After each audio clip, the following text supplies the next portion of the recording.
అయిపోతుంది.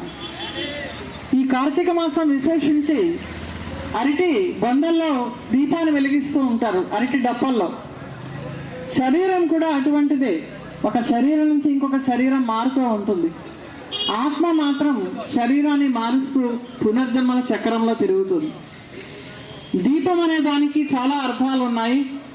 మనము భగవంతుడి దగ్గర దీపారాధన చేసేటువంటిప్పుడు 2 దీపాలు 2 ఒత్తులు వేస్తాం. ఒకటి ఆత్మ, రెండోది పరమాత్మకి గుర్తుగా.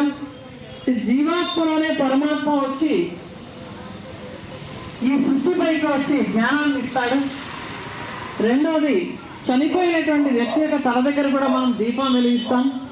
అది ఒక్క ఒత్తుతోటే వెలిగిస్తామంటే మానవ దేహంలో ఆత్మ అనే దీపం వెలుగుతుందని చెప్పడం. మూడవది ఇంటిలో వెలుగు కోసం కూడా దీపం వెలిగించుకుంటూ ఉంటాం. హరికేన్ ల్యాంతరు లేదా కోడిగుడ్డు దీపం వెలిగిస్తూ ఉంటాం, కోడిగుడ్డు చిన్న దీపం వెలిగిస్తూ ఉంటాం. కానీ వాస్తవానికి దీపం జ్యోతి పరబ్రహ్మమని ఆ దీపారాధన చేస్తే గాని మనం దేవతారాధన చేయలేము, ఏ దేవతలకైనా ఆరాధించేటప్పుడు.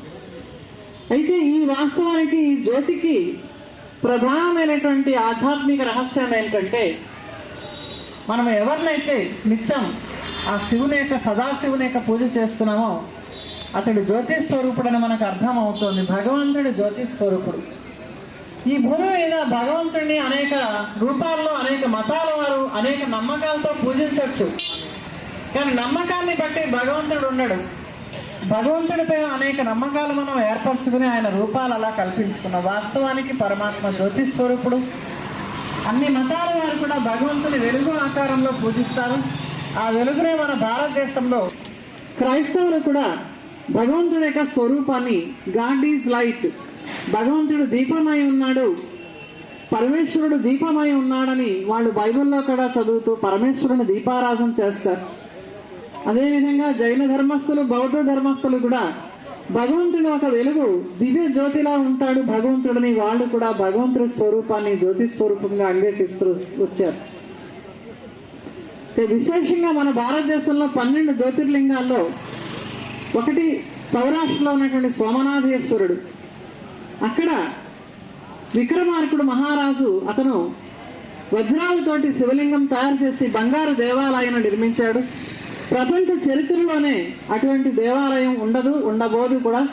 అటువంటి బంగారు దేవాలయాన్ని, వజ్రాలతో చెక్కినటువంటి శివలింగాన్ని ఎన్నోసార్లు వేరు వేరు మతస్థులు దండయాత్ర చేసి ఆ కొల్లగొట్టి ధనాన్నంతా కూడా పట్టుకుపోయారు.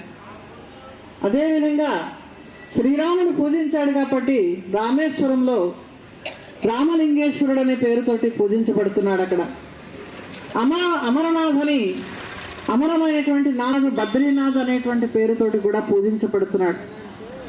భక్తులు భగవంతుడి యొక్క ఆ జ్యోతి స్వరూపాన్ని దర్శించుకోవడానికి ఎంతో ప్రాణంగా కూడా పణాన్ని పెట్టి, ప్రాణాపాయాన్ని కూడా లెక్క చేయకుండా, మంచుని కూడా లెక్క చేయకుండా మానస సరోవరం దగ్గరికి వెళ్తారు, కైలాస పర్వతం దగ్గరికి వెళ్తారు, హిమాలయాల దగ్గరికి వెళ్తారు.